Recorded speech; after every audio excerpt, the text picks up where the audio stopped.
Kachupos!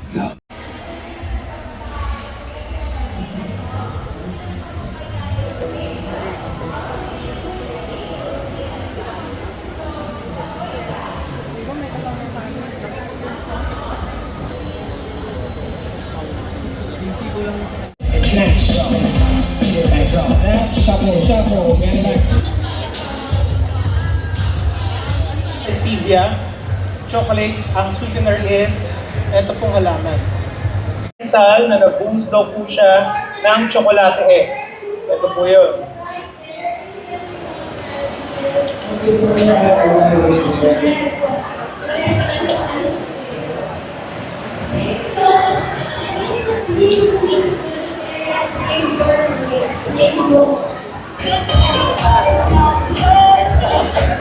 Hello mga ka-Shupos, at ngayon ay day 2 ng Philippine Food Expo at kasama po natin si Sir Chef Chris.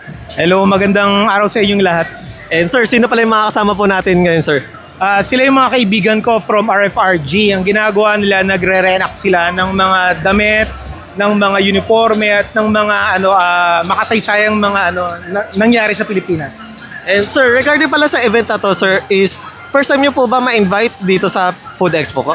Madalas kapag may Food Expo, it's either nagja-judge ako, demo on stage, or nagsiseminar ako. Nice. And sir, regarding po pala ngayon, sir, is nag-demo po ba kayo? Sir, Yes, yung demo natin ngayon is Sweet and Fit na cooking demo. Hinighlight natin yung Sweet and Fit sweetener, tapos hinighlight din natin yung tsokolate ng Sweet and Fit.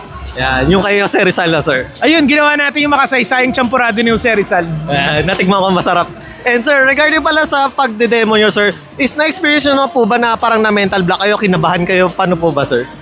Siguro simula noon parang hindi pa kasi madaldal ako eh. Parang natural na.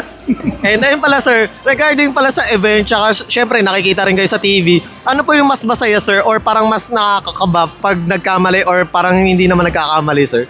Parang dahil naging normal na parang normal na lang, usapan, tapos mga event, magkamali man, parang okay lang. Kumbaga hindi siya scripted. Most of the time, mas gusto ko nga hindi scripted eh.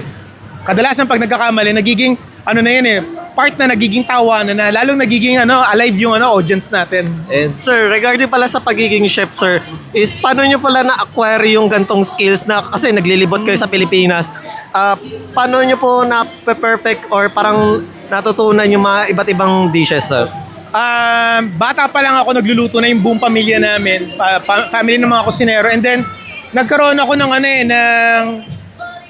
yung urgency na kailangan tulungan yung mga Pilipino na walang kakayanan makapag-enroll sa mga mamahaling eskwelahan.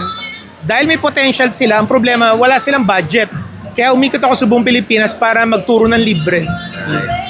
And sir, just in case pala na hindi sila makapunta dito sa event na to kasi last day na tomorrow, is ano pa yung mga upcoming events na naka-line up po sa inyo, sir? Ang mga naka-line up natin, meron tayo sa July 7. Ako yung magiging founder at ako yung magsisimula ng Philippines First Champurado Day sa July 7. And then on August 27, 28, 29, meron tayong GFEX. Ayun yung Jensen Food Expo. After that, meron tayong Tuna Festival. Ako rin yung head consultant and head judge nung festival. Culinary competition din yun. And sir, any business or any na gusto nyo i-promote, sir? Ayun, meron tayong Cafe Secreto. Tapos meron tayong mga taga De Luca. Hello mga taga De Luca. mga friends ko sa De Luca. Siya, coffee shop and bistro sa 13. Punta tayo kasi masarap yung kape, masarap yung pastries. Yung pastries and cake nila, si Chef Carol yung gumagawa. And once again, thank you, Sir Chef Chris. Thank you po. Maraming salamat. Thank you, sir. Thank you po. Thank you.